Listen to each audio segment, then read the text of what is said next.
Two enormous hooks hang above a gas processing module in the middle of the North Sea. The structure stands about 154 feet tall and weighs more than 37 million pounds. Below it sits the heavy transport vessel 𝗤𝗂𝗲𝗃𝗀𝗃. Beside it, SSCV Sleipnir waits with both cranes facing the same direction. The cables begin to tighten, but the module does not immediately leave the deck. The crew first has to make sure every sling begins taking the exact share of the load planned by the engineers. Even a small mistake in the center of gravity could cause one side to rise before the other. The waves cause the two ships to rise and fall at slightly different rates. The moment the module separates from its supports, 𝗤𝗂𝗲𝗃𝗀𝗃 will suddenly become much lighter. At the same time, Sleipnir has to accept the full weight of the structure through its two cranes. Sleipnir is the largest semi-submersible crane vessel in the world.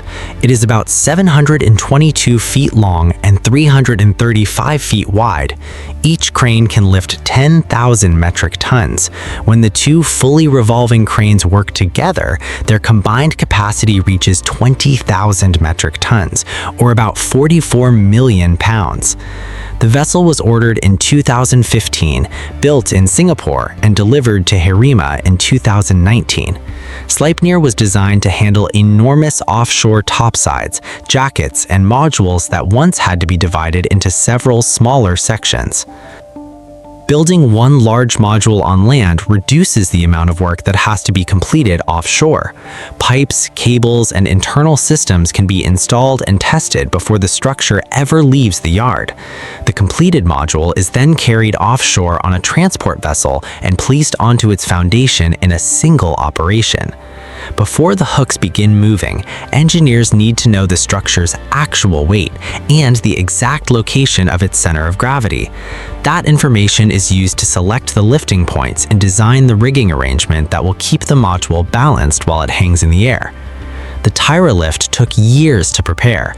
Every stage was described in a manual hundreds of pages long, from the removal of the sea fastenings to the moment the module finally rested on its foundation. Sea fastenings are steel structures that hold a module in place during transport. The Tyra structure was carried from a shipyard in Indonesia to the North Sea.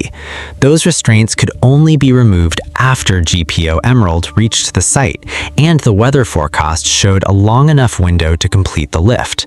Once the rigging was connected, the crew confirmed that every connection was accepting the load correctly. The dynamic positioning team and ballast crew kept Sleipnir from drifting or tilting as the weight began transferring from one ship to the other. More than 260 people were involved in the operation. Sleipnir has accommodations for 400 people, allowing the ship's crew and project teams to remain offshore throughout an installation campaign. Crane commands follow one carefully controlled chain of communication. The operators inside the crane cabins receive instructions from the lift supervisor. If the deck crew notices anything unusual, both cranes stop until the condition has been checked. Radio commands are kept short. The operator receives a direction, waits for confirmation from the deck, and then moves the hook only a few more inches. The crane cabins are positioned high above the deck, but the operators still cannot see every side of the module. Cameras and reports from the deck cover the areas hidden from view. Both operators coordinate the movement of their hooks so the module's position and the load shared between the cranes remain within calculated limits. During a heavy lift this large, the cranes do not simply pull the structure high into the air. Tension is increased slowly until the slings begin taking the load. The crew watches to make sure the module is still sitting evenly on its supports. If one side begins moving first, the hooks can be lowered again before the lift continues. The ballast system adjusts along with the changing load. Ballast does not help the cranes lift to the structure. Water is moved between tanks to keep Sleipnir's draft and sideways tilt within safe limits. Sleipnir's hull design makes that process easier to control. Two long pontoons sit far below the deck and are connected by 8 vertical columns. While sailing, the vessel has a draft of around 30 39 feet. Before a major lift, ballast water can be added until the draft approaches 105 feet. The pontoons then move down into deeper water where the motion is calmer. Surface waves mostly strike the narrow columns instead of a large conventional hull. The deck still moves, but its movement becomes smaller and slower. Wind continues pushing against the structure above the water. Currents pull on the submerged pontoons while waves keep moving the hull. 8 azimuth thrusters beneath Sleipnir respond to those forces. Each thruster produces 5.5 megawatts, or around 7,400 horsepower, and can direct its thrust in any direction. Sensors track the vessel's position and hull movement. The dynamic positioning system compares that information with the target coordinates and then adjusts each thruster. Critical parts of the system are duplicated and installed in separate areas, so a single failure does not immediately cause Sleipnir to lose position. Power comes from a diesel-electric plant that can operate on marine gas oil or liquefied natural gas. The engines generate electricity for the thrusters and the vessel's other systems. Sleipnir has a service speed of around 10 knots, or nearly 12 miles per hour. While the module is still touching the transport ship, the load can pull Sleipnir sideways. That force changes once the structure is fully suspended from the cranes. The dynamic positioning operators and ballast team track those changes from their separate control rooms. Sleipnir's 2 cranes were built by 𝗤𝘂𝗧. Each boom is about 472 feet long. The lower section of each crane rotates on a bearing nearly 98 feet in diameter. That design allows the cranes to revolve directly without the large ring of bogey wheels used by many older tub cranes. The bearing transfers the crane's forces into a massive foundation below the deck. As the boom rotates while carrying a load, the direction of those forces through the vessel's structure also changes. Maximum lifting capacity is not available across the crane's entire reach. Each crane can lift 10,000 metric tons when the hook is working at a radius of around 89 to 157 feet. Capacity decreases as the hook moves farther away from the crane. The principle is similar to holding a heavy object with your arms stretched forward. The farther the object moves from your shoulder, the more force your body has to resist. On a crane, that distance is called the working radius.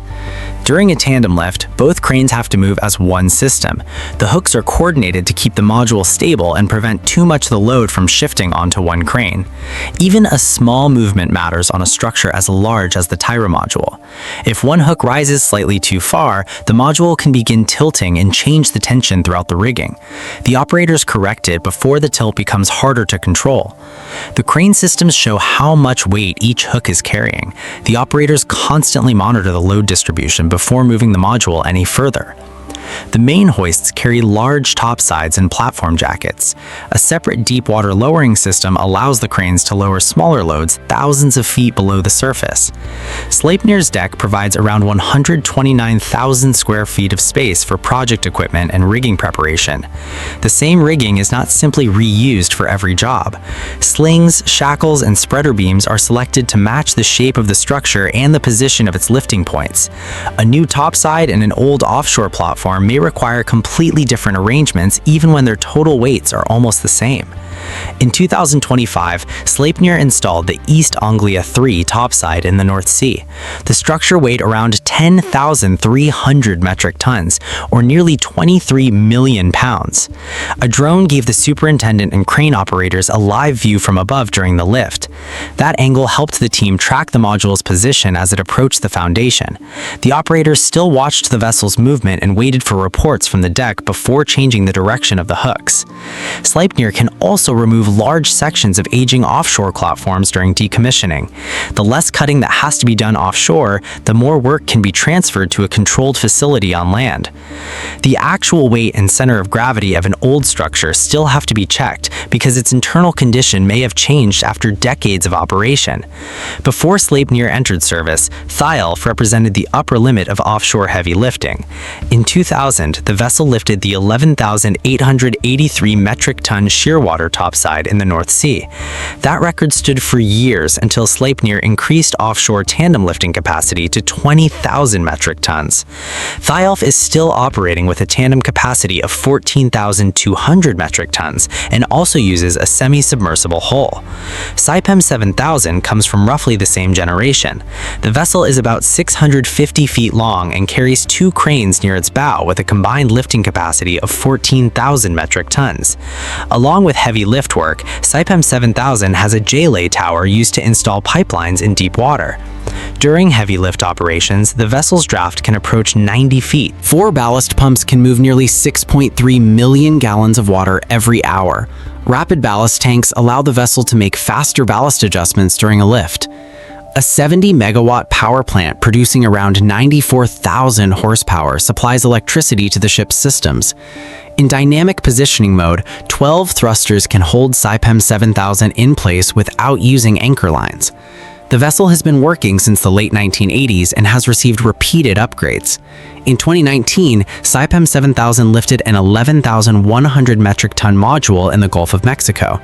In June 2026, the same vessel installed a gas treatment module weighing more than 5,200 metric tons at the 𝗤𝗄𝗄 field, around 105 miles off the coast of Libya.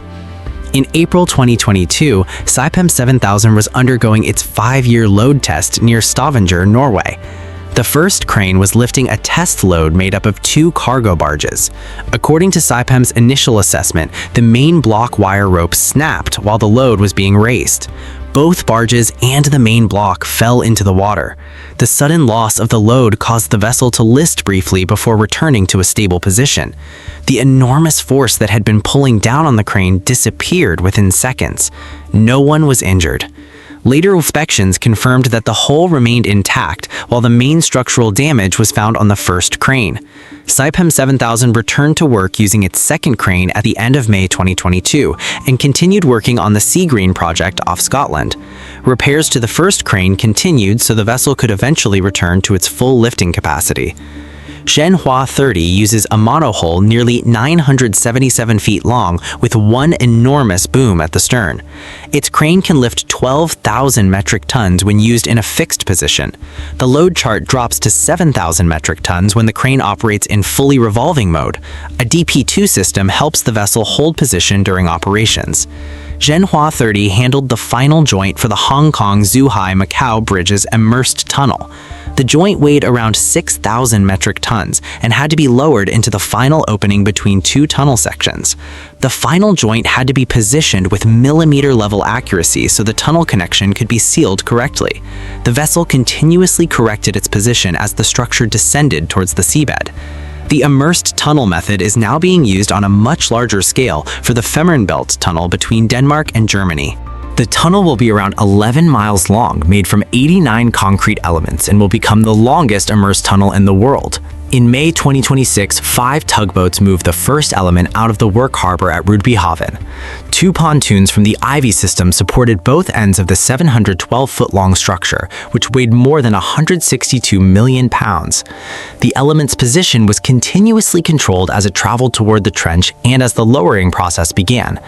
Around 14 hours later, the element reached the area in front of the Danish portal. Hydraulic arms pulled it into the connection position and laser measurements confirmed its alignment. Before any heavy lift begins, engineers establish limits for wind, waves, and vessel movement. Approval is only given when forecasts show enough time to lift the structure, move it, and place it in a safe position. Canceling the operation before the hooks take the load is far better than facing worsening weather while millions of pounds are still hanging above the sea. On the day of the Tyra lift, the weather gave the crew enough time to remove the sea fastenings and receive approval to lift less than 24 hours after the module arrived. The work moved several days ahead of the project schedule. Back at the Tyra field, Sleipnir's 2 hooks finally accepted the full weight of the module. 𝗤𝗂𝗄𝗏 began moving away once the structure was clear of its supports. Sleipnir then moved about 1 nautical mile toward the empty jacket foundation. The module was raised about 30 feet during the move. 6 support legs beneath it had to line up with 6 connection points on the steel foundation. If one leg touched first, the load could shift into a part of the structure that was not yet ready to receive it. The crane operators slowly lowered the module while keeping the load balanced between both hooks.